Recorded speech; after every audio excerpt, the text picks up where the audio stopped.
Right, we're rolling.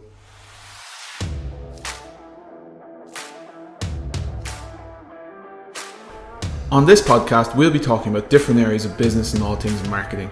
My name is Dave Doyle. And I'm Dave Alton. This is Social Antics, another marketing podcast.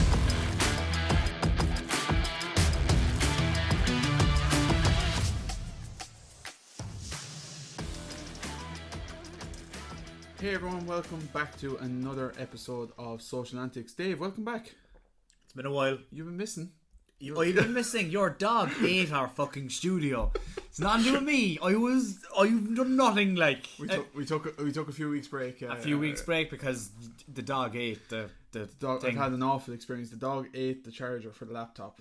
I think it half electrocuted itself at the same time. I think, but ate the charger, and I've just been battling with companies trying to get a charger because apparently the charger for my laptop is like once again probably Brexit fucking everything up. We could have probably downloaded the software onto like my laptop, but you wanted the break. I did want to fucking. I'm fucking exhausted. I'm exhausted. Don't start now with the negativity. Anyway, how have you been keeping? I'm great. Double vaxxed. Are you? I'm double vaxxed. Fully. I'm immune. I can go into Did you get your cert? No, I didn't get my cert yet. Your I can eat indoors cert. I can eat indoors cert while everyone else is outside in the freaking cold. Yeah. Now, what I don't understand about it, like, so I was very happy. Got me jabs. Happy out. No side effects ever. Thank you, Mr. Pfizer. Good job. My thing is that, so when they open up indoors, they're saying that it's going to be an hour and 45 minutes time limit. Is kind of what the rumour is at the moment, right? My attitude is that we either trust the science or we don't. If everyone indoors is vaccinated, then why do you have to put an artificial time limit of 1 hour and 45 minutes? Because if it either works or it doesn't, right? So I don't understand the logic of not trusting the science. I just don't get the... I get it for so many reasons in terms of get out, we get another table in. Oh, no, commercially, but this isn't being pitched as a commercial. Let the restaurants make their own decision. But is it only after a certain time of your waiter or meeting someone in the bathroom, someone standing over you? Like, what's the difference between being in there for 5 minutes and being in there for an hour? If you're going to get it, you're going to get it. Exactly, that's my point. But you shouldn't get it because you're vaccinated. True. If there is still a high... and I know there's deltas and all the rest, I get all that. However, there has to become a point soon enough whereby we phase out. Like go for it. Exactly. Well, it's getting a bit common. Like, you're watching the Euros there and you're seeing stadiums of 70,000 and we can't have 500 people at a bloody League of Ireland game or a GA match. You can't have 50 people at like a wedding or if you... Yeah, I know. Yeah, exactly. So I think I seen was it a picture during the week? It was like they showed the Conor McGregor match and they showed Wembley and they showed all these kind of places and it was all like barely anyone wearing a mask at like entirely. Every picture I seen coming from Conor McGregor's thing, no one was wearing a mask. And then, as you just said, like, you can't walk into your local supermarket. Yeah, no, to be fair, they're doing, like, they are going to... I actually don't mind the mask stuff. Like, no one, like every year I get the flu, and this year I didn't because people are actually washing their hands and they're sanitizing and they're wearing masks and everything is much healthier. And even I was talking to a doctor and he was saying the same thing. There's less people presenting with your typical winter kind of bugs and stuff like that because people again everyone socialising all this kind of stuff. There's that element too, obviously, but no, it's just like, again, there are certain things that have come out of COVID which will be positive, like even the outdoor dining that should stay even when indoor takes off or not. Like Cork, where we're based at the moment, is buzzing at the moment. It is absolutely brilliant. And knowing what way things will go, I can imagine it going all back indoors. Like, it'll happen for one weekend and people are like, feck it doesn't work back indoors, but I think it really needs to stay. As you said, the city's buzzing. I can imagine every other city is probably buzzing in ways it never did before, so definitely I'm 100% fan of it. And I don't like this whole thing of, it's Ireland, it's raining. Yeah, it's raining, so what, get over it. I tell you what now, we were outside local pub here, Costigan's, not this lockdown now because they haven't opened again, but the last one, and it was absolutely bucketing rain outside, and we were drinking outside. They had the umbrella and there was a heater there and it was fine. There was nothing wrong with it whatsoever. If anything, it made it better because you're out in that fresh air at least, like, you know, rather than being cooped up in a kind of a clammy pub. So no, but in fairness to the hospitality, anyone in hospitality has done a cracking job at getting everything up and running again, do you know what I mean? And like, I haven't really had a bad experience anywhere yet, really. No one's given out, everyone's very friendly and all the rest of it, you know, so it's quite positive, I think. had a bad experience over the weekend. Well, not a bad experience, but I just didn't like the change. I went to the cinema on Sunday, obviously for the first time since. I went to cinema and what I found weird, off, right? I was sitting there watching the same ads for films coming out that I was watching a year ago. Yeah, fair enough. Yeah, Daniel Craig is still on the way with the new James Bond, and Tom Cruise is on the way with the new Top Gun. Yeah. But those ads, you know, I remember sitting watching them a year ago, if not more now at this stage. So yeah, the bad experience, I suppose, what changed is bought the tickets online as usual, went to rock up to get it, and while we got there we said, feck it, we go and get popcorn and drinks. We went up to the counter and your mom was like, oh no, you have to go get your tickets over the scan thing, you know, which I kind of thought I'd bypass that, get it all in the one, you know. So I rocked over and I went over to the scan machine, got the tickets, came back over, and we said, right, we get popcorn and drinks at the counter like you usually get them. Oh no, you have to go order them at the other machines over there. So now they've gone, like, you know, when you go rock up to like McDonald's or whatever and they have those kind of touchscreen pads, they're now out in Mahon in the cinema. I don't mind that. No, it's fucking annoying now that you had to go back and forth. That's just because you couldn't understand the system. It was your fault. Too much it was the technology. consumer's fault. No, those systems are way better because otherwise you're queuing. Like, just type in what you want, they get your stuff ready, hand it out to you. It's way better. Like, it's way more efficient. I still had to rock up, hand the person behind the counter the receipt, and then you had to go get stuff. It wasn't ready for me when I rocked up around.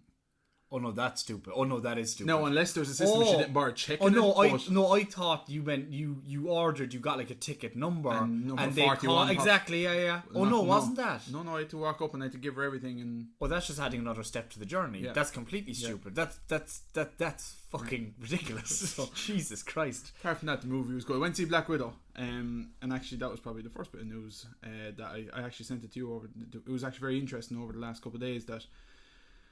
How I suppose cinema has changed, obviously. You know, not many people are going to the cinema, which obviously you're expecting figures to be down, but obviously Black Widow, huge Marvel movie, 80 million at the domestic box office, which is obviously taken in Canada and America, 78 million international, but it took in over 60 million on Disney Plus, the Premier Access, so basically paying for it before it comes out, which I thought was absolutely phenomenal for sitting at home, not having to do the work of going to the cinema, all this kind of stuff. Like, they put in a serious amount of revenue just from an online streaming platform. No, it makes sense. I mean, to be fair, look, I like the cinema. I like the experience of it. It's different. There's no distractions. You're not, even simple things like if you're in the cinema, you're not, like, instinctively you won't look at your phone. Whereas when you're at home, even if you're looking at something, you are going to be flicking through. So I like that kind of the kind of escape, the escapism that a kind of a cinematic experience gives you, especially now for, you know, like a Star Wars or something of that, a big Marvel movie or something like that. However, I could see a scenario where if there was a movie that don't really want to go to the cinema or whatever, but, you know, want to get a delivery, whatever the story is, you can see the appeal of it straight away, you know. And what's ultimately going to happen here is that your Disney is going to say, well, it's going to be released in the cinema on the 21st, but you can access it on Disney Plus 2 days before at a premium price. That's what they did. That's what they did, yeah. So they had this out, you know, the weekend before or whatever it was, you know, or around the same time. So you can now, like, it's still available. You can buy Black Widow now on Disney Plus, even though it's out. Obviously, you can go. So you can either have the choice of going to the cinema or sitting at home. Do you know?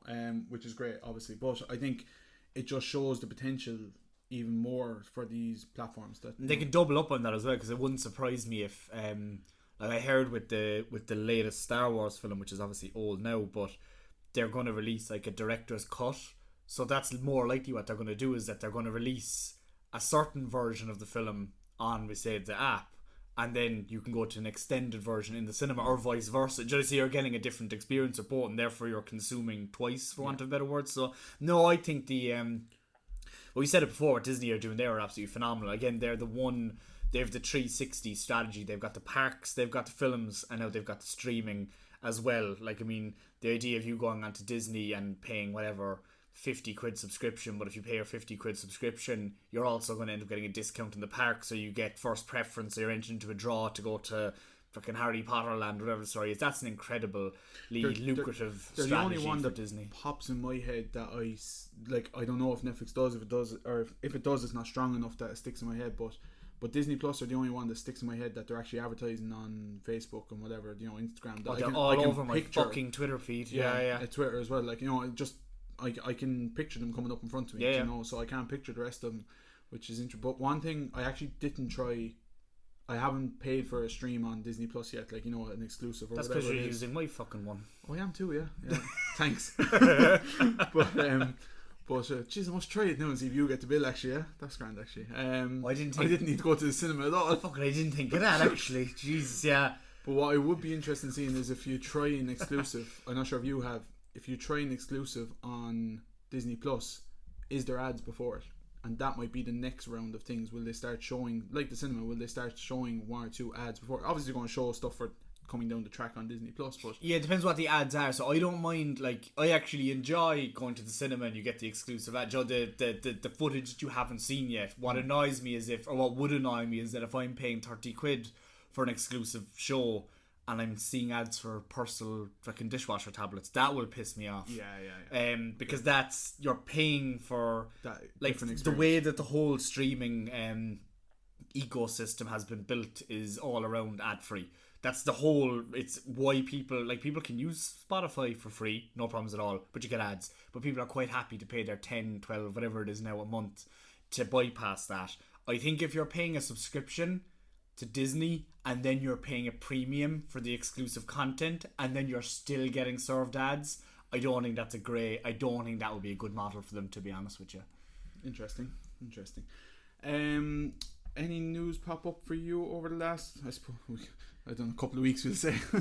This summer. We have a good bit to go over. Yeah, I suppose the starting point, just congratulations to one of the local tech kind of, I suppose not a startup anymore, but teamwork.com with Peter and Dan. Yeah, Peter and Dan, they raised their first ever investment, which is incredible, to bootstrap a company for that long and have customers like Disney, Netflix, some of the biggest companies in the world, and they raised an investment of $70 million. So congrats to the boys. Great to see a success story coming out of Ireland, but more so locally. How much as well. Did you say they raised again? 70 mil. It's not bad. No? It's grand for a weekend's work. Yeah, exactly. They get a couple more slides out in the office, will they? I can imagine. This one's going to go outside the building and loop back in. A water park, the Teamwork water park. That'd actually be fun, yeah. That'd be fun. And to be fair to the lads, like, I mean, I know, like, we send students and stuff there, like, the lads, in fairness to them, they look after their staff. They look after their people. They have a super, super product. I use it for some of my clients, and I've used them for I know companies that use them kind of religiously as well, and look, they blow the competition out of the water, and they're really, really good guys, I think. So I like the content they pump out, especially on LinkedIn. Like, they're showing a lot of the team and the kind of we'll say the culture that's going on in there. Like, I like the kind of content they're pushing out. Couple of changes on against social, I suppose. Couple of changes there coming from Instagram in the last week or two.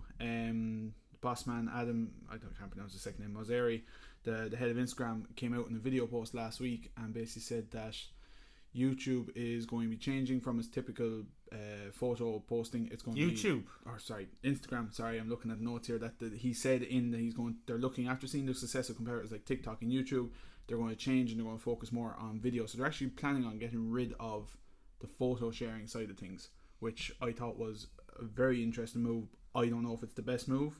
Would you say it was the best move? They're all the fucking same. That's the problem. It's getting ridiculous. It's getting like it's getting to the point whereby there was some differentiation and now there's almost no differentiation. But the fact that he even came out and mentioned TikTok and YouTube and they're I want to copy these lads, like, basically. I know it's the only one that's kind of actually remaining the same, and I don't like it, is Facebook. Like, they haven't really changed. They've added stuff on, but they're not really changing it as such. No, it's still the same. It's still no, it's poor. I don't like it. But YouTube is very differentiated. Well, YouTube now started putting a big. I saw that it's not YouTube, great. The shorts, the small videos. It's not gonna. That only works if TikTok goes.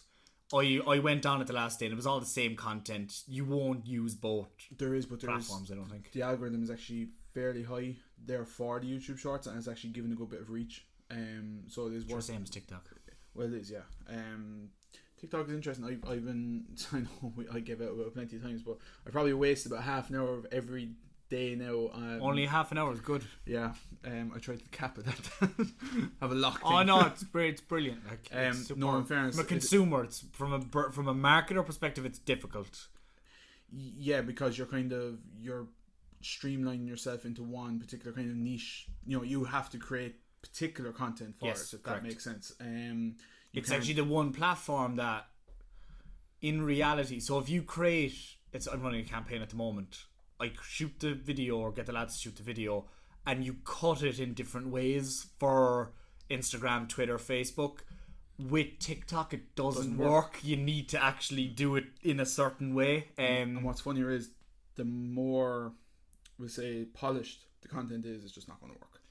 I don't know. Well, it depends. It still has to be somewhat interesting, I suppose. Do you know? Yeah, obviously. No, as in it's not the same. It's like, I think that TikTok make the statement themselves, isn't it? It's like their mantra is don't make ads, make TikToks.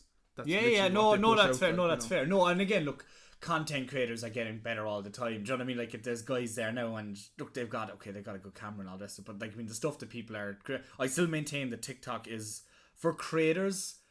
You really get when people have to communicate a certain idea or some sort of expression or whatever they're doing in a short space of time, and do that in a very, very visceral way. That's an art form, and it's a skill. And I think some of the TikTokers doing well at the moment are doing phenomenal work. Like, you know, another thing that Instagram kind of said they're going to take on is, obviously you're kind of restricted in size. Look, it was always square. They kind of started opening up that a little bit more, both portrait and landscape size. But they're actually planning on making it a full immersive, full screen experience. So we've seen it with their IGTV and the reels and stuff like that. But they're actually planning on bringing the main posts that way as well. Which, you know, it'll work, but once again, what's the difference between, as you said, what's the difference between any of the other ones? Boring, like. I tell you what, I wouldn't want to be like. I mean, I wouldn't like to be a social media manager now. I wouldn't. I never liked it anyway. Like, but like, I mean, I really like the. Like like it started off at the start by, again, you had your idea and then you created it. Now you've got your idea and you've got to chop it up in so many different ways that the whole process becomes very, very convoluted, and there's a huge amount of work goes into it. But even the creation of a video, before, as you said, you could create a video we'll just say in a landscape. You have the landscape version, you have the square version. Now it won't work because you need it in a portrait for the other bits of content. So you literally have to shoot two videos. Yeah. You know, and I'd argue even the square one doesn't work depending on the type of video. If something goes out screen, it doesn't work. Whatever, it doesn't. And then you've got audio then on top of that if you're using the same platform. Do you know what I mean? There's all sorts of stuff going on. But they basically came out and said that they no longer want to be thought of as the Square photo sharing app. And as the CEO put it, he wants to be a general entertainment app driven by algorithms and videos. They want to go down the route a lot more of content creators. Video, and they also specifically mentioned shopping. They want it to become a more kind of a immersive kind of content where you're clicking through and you're shopping and all this kind of stuff. And that's what TikTok. What? So it's basically TikTok.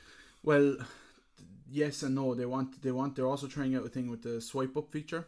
I know they're making that more generalized to everyone. I know that. I don't know if they're planning on getting rid of it fully, but they're looking to get rid of the swipe up feature. And it's going to be, they're testing a link sticker. So obviously the couple of stickers that you have, like the mentions, the hashtags, all that kind of stuff, they're testing a link sticker. At the moment, if you have an account over 10,000 followers, you have this and you have the swipe up.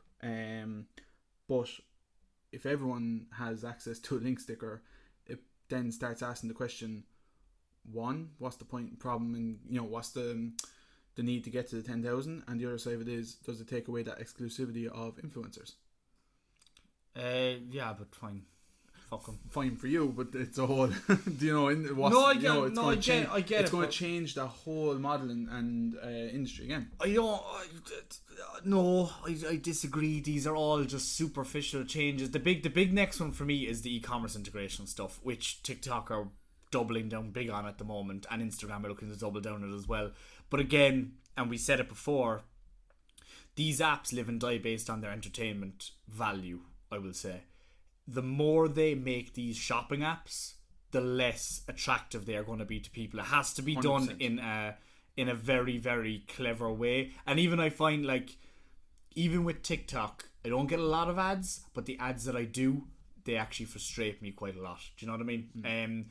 I think that's like even there's one for AIB, like, and I'm like, I'm watching people doing funny dances and watching cats it being imitated by the Lion King type scenario, and then I'm watching an ad for AIB, and it's out of touch. It doesn't work. So no, look, it's I just find they're all just copying each other. They should all merge. It actually reminded me. You sent me something there. Was it last week from probably one of your idols, Mr. Vaynerchuk? Oh, for fuck's sake! Yeah. What was that again? Don't go to college, kids. Become an entrepreneur. Everyone. We're all going to have our own business. Don't listen to your parents. But what was it? He came out with something actually. I think he put it out on. That was TikTok. a great idea. It was absolute genius. I really enjoyed it. Yeah. He said, and this goes back to I might get my students to do an essay on this next year, because to me this is the fascinating. Listen now, lads, get ahead of yourself. Your utopian social media platform. What's in it? What does it look like? And he had this idea of you have a social media platform and you're only allowed one post per day. Mm-hmm. That is genius. Yep. It is absolutely, because one, you focus way more on your content. People get served more content from more diverse people because you're not getting the same stuff from the same people over and over again.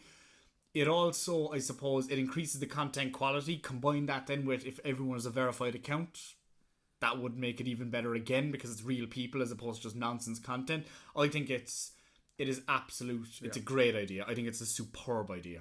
Yeah. No, I think it was great. You've basically 365 posts and that's it for the year. Yeah. Everyone has the same post count. Yeah. That's it. I think it's genius. I thought it was very good. And as he said in it as well, like if you almost dedicated or obviously I would do it every year, like it's in my calendar, I'd wish you a happy birthday, You stupid fuck. When was the last time you wish me happy birthday? I can't even tell you what bunch of birthdays. But Jesus Christ. But if I decided to wish you a happy birthday on your there's literally a post gone. I literally have wasted one of my posts. Obviously, it's going to come back in benefit. That's fine, but you know what you might do then? You might actually wish me a happy birthday in fucking person instead, because you're not wasting your post on it. True, yeah, I wouldn't waste the post on it. I swear to God, there are people out there who wish people a happy birthday on Instagram and they don't fucking say it to them when they meet them in person. True. It's utterly ridiculous. No. I honestly think that whole idea of cutting down the post, I think it was a great idea. One post, one of his accounts, better videos that I really liked. Absolutely, one post, verified accounts, split up the lot. There is a way that social media can be brilliant. Whereas at the moment it's a cesspit, and it's being more marketer driven now again. I think even with TikTok, there's more. Don't go commercial too stuff. Much now. We are marketers, like. I hate marketing. I hate it so much. Interrupts my entertainment space. But yes, I'll do it all day long. Absolutely.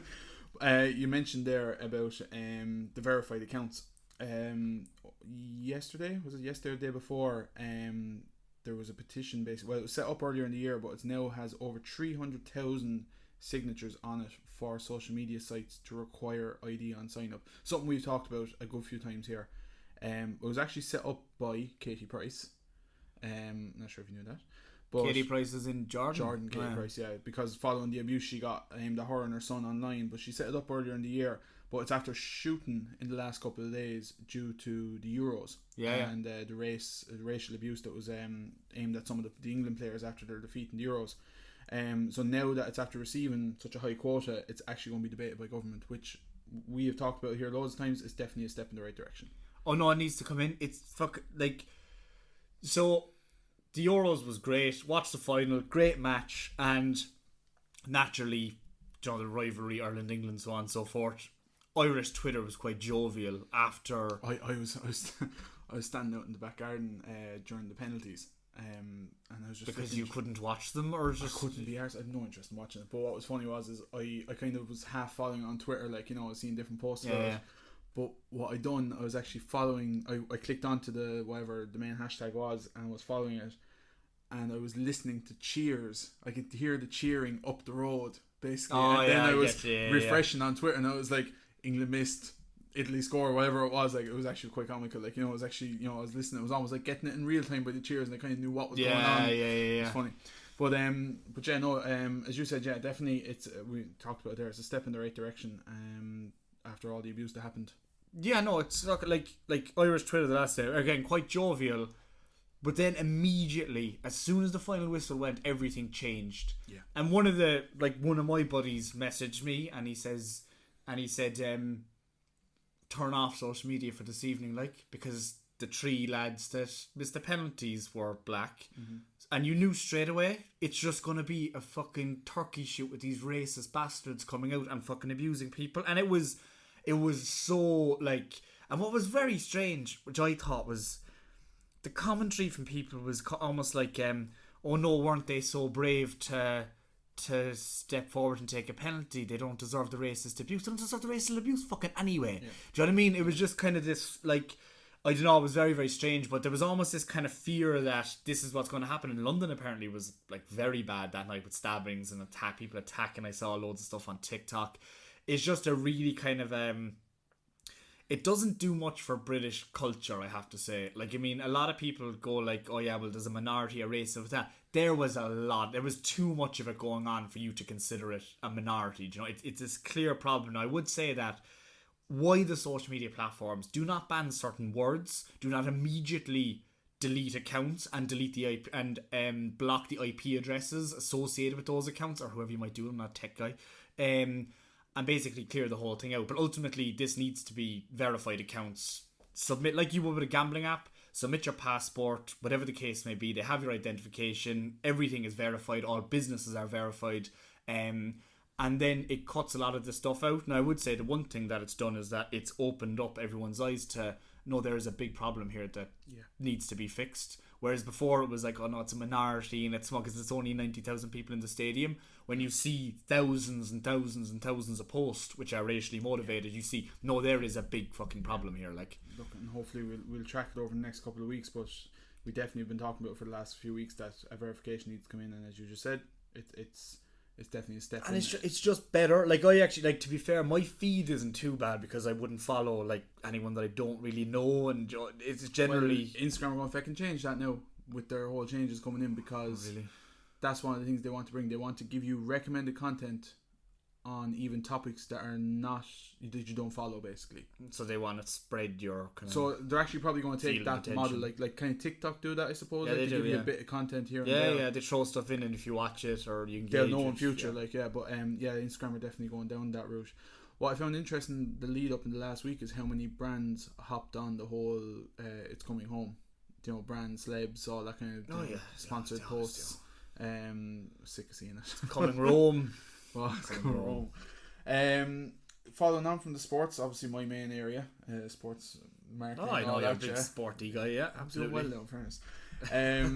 Something that's been doing the rounds on LinkedIn for the past week. I'm not sure if you've seen it, but it was a post showing basically a still from a football match where, you know, the digital pitch side banners, basically 4 different adverts on the background depending on where what you're country. watching it, What country. It was no, interesting. I think clever, Nike was one, Betfair or something like that was another one. I can't remember what it was, and there was a particularly Irish brand for when they were showing it in Ireland. But so it was very, very interesting that, you know, that's the way that's going. But what they also mentioned in the post was it's possibly going to start looking at using a bit more AI and targeting IP addresses.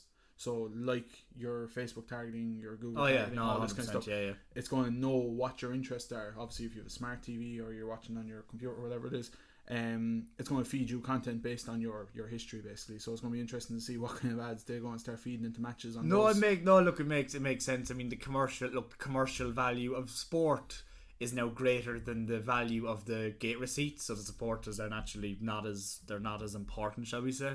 But if you're looking at it from a purely business model perspective, obviously I don't agree with that from being a sports marketer in general. But the opportunity, and what's going to be interesting here is that, is there a platform that emerges from this which centralizes all this stuff in the same way that you go onto Facebook's ad platform or their business suite and you can target certain ads and certain interests and stuff like that? Given that this is the way it's going, is it going to be still all corporate sponsors, or is the business model going to change where it's actually more SME based or kind of lower volume kind of multinationals, basically non-Fortune 500? And does that increase the value then, that you're getting less value from every single sponsor, but it's spread, and then you're chopping up the platform in a variety of different ways because, again, different IPs, different interests, different geographies. Be interesting watching the Euros and getting your local chipper popping up on the screen. Be great, wouldn't it? I love it. But that's the way it's going. Like, do you know what I mean?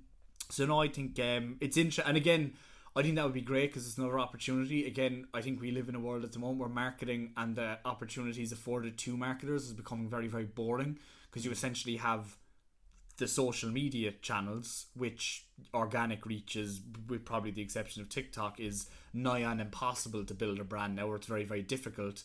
And the paid platform then hasn't really changed that much in the last, whatever, 2 or 3 years thereabouts. Like I know the interface has changed, but predominantly speaking, the platform has remained largely the same, and it's actually gotten less effective because of the changes to the for Apple iOS users and the privacy kind of stuff there. So I would like more tools and toys to play with as a marketer to reach audiences in different ways. Whereas at the moment you're really talking Amazon, Facebook, Google, and that's it. Whereas I'd like something else there to play around with, and this could be a step in that direction. Well, a step in direction definitely you're going to follow it, because it's of interest definitely to you in terms of what you're doing. So we'll be getting the digital screens out in Turner's Cross. We've got a digital screen, alright, but it's not programmed for people watching from Thailand, like, do you know what I mean? What was it? You just feed ads on during the matches? Yeah, like, basically, yeah. Anything else pop up for you in the last? Speaking of different changes and stuff like that, one which I think is quite interesting. So obviously we've seen a massive increase in audio, in terms of content over the last number of, I suppose, months in particular, with the growth of Clubhouse, Twitter Spaces, so on and so forth. So Clubhouse, I haven't heard that in the last Clubhouse, it's worth about 4 billion apparently, which ain't bad. But no, they haven't really taken Twitter Spaces. No, I've seen a good bit of people using that. I haven't massively delved into it myself, but I have seen, I get notifications for groups popping up and stuff like that. So yeah.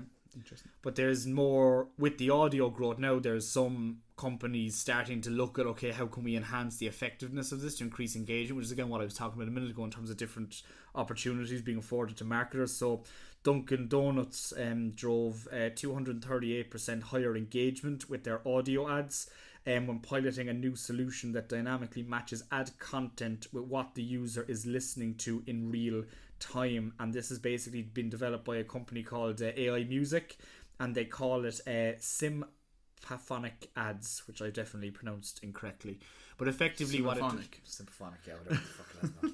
But basically what it is that as marketers we pick the audio to match the content.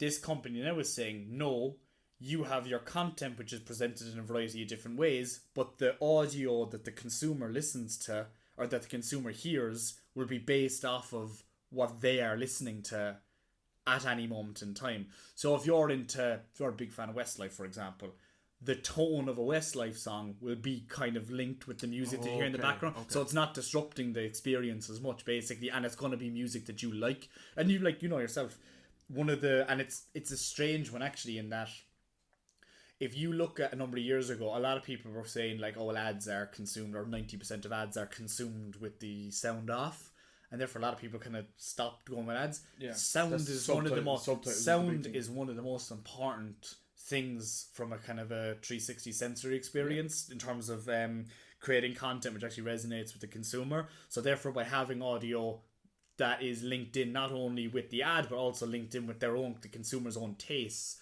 that's a very, very interesting kind of development, I think. Yeah, it is, and you're right there. Music is a very important thing, and I wasn't enjoying, the whole thing of like Instagram stories, and literally everything was just subtitles. I was sick of seeing it. Like, if you're going to watch a good decent ad, you need the audio as well with it. Oh, you do, yeah. You don't like got your headphones in, like turn on the audio. And so TikTok's changed now. You have to listen to the audio. Brilliant. It's right, like, One thing actually just popped in when you were saying about ads there. One thing I'm fed up of seeing ads for lately, and I just don't think it's a platform that's going to take off. But have you seen these? They're basically like contact tap cards. I'm not sure what they're called, but basically like, instead of giving someone a business card, you do like an NFC tap, and it brings up like their contact details or their social profiles or whatever it is. Just add them on LinkedIn. What? Just add them on LinkedIn.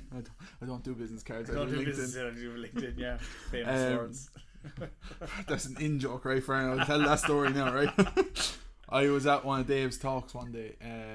I don't know what it was for or whatever, but I was just happily standing around waiting, like a fucking Egypt, waiting for him at the end of it, and someone was up talking to him. All my fans were talking to me afterwards. I had my back, photos and selfies and all the rest of it. I had my back minding my own business, my back to you, and Dave was chatting away to this guy, and I could just overhear the conversation, and the guy goes, "Oh, I must talk to you further about that. Have you got a business card?" And Dave, no thought, no second guessing, just turned around and goes, "Oh, I don't do business cards, I do LinkedIn." Well, if I didn't break down laughing there, the man looked at me. To and be everything. fair, I'm not sure I said it like that. I said You said LinkedIn. exactly those words. But it makes sense. Like, you get like people literally like. Do you have business cards? No, I do for work, like, but for so you do have business cards. Cards, yeah. But the reason why is they're going with pieces of physical, like we're giving away gift box or whatever to business owners or whatever. And it's the only way to do it. If you want to talk to someone, connect with them on LinkedIn after a conference or something. Send them a message. The reason is that people forget who they meet, and if you send someone a message, even if they don't respond to you, but do you stand there and send someone a message there and then? No, I'll do it afterwards. So but I'll send them a. So you find them there and then in front of them? Yeah. I just couldn't be arsed doing that. As opposed to handing them out a business card, which they're I actually away. did really like at conferences, and I seen a couple of conferences. turning on the LinkedIn has it. That shit. Turn that's on the location, you find everyone in the room. I thought that was brilliant. That's bollocks. Because then you're just adding hundreds of people who none of them are going to get. You're better off if you go to a conference connected with 3 people who you might actually do business with. Then I've just connected with 300 people. I don't know what any of them are. Like that's just building up followers for no reason. Like. I think we need a conference. I'd love to go to a mucky conference. What was the last one you were at? The last academic conference I was at was in... Academic conferences are great. So much fun. It was either Academy of Marketing in Regent's University in London. Doesn't that sound so cool? Academy of Marketing. Like an Avengers movie or something. It is that? It's great. Love Academy of Marketing. Or it was ICR in Lyon. I can't remember which one it was. It was 2 years ago anyway. And the last practitioner conference I was at was DMX in Dublin. Yeah, DMX good actually. I was at that one. Good conference, but hopefully we see them coming back as well soon. Good way to meet people. Yeah, good way. No, they're just it's good to get like even online like presentations and stuff like that. They're all terrible. Do you know what I mean? Like there's only like I'm doing it for lecturing, and I know because I can look back on some of the and I know that like. This is not the same experience as listening to something in person. It's just not. And again, I like conferences. Conferences are cool. Yeah. Right. Well, I think that is everything for this week. Thanks very much to everyone for listening, and all going well. We keep the charger safe, and we'll be back next week. Take a break again, Marie. I'm sick of you already. We need to get the new studio sorted. New studio. Yeah, get the new studio sorted soon. Take care, guys. All the best. Good luck.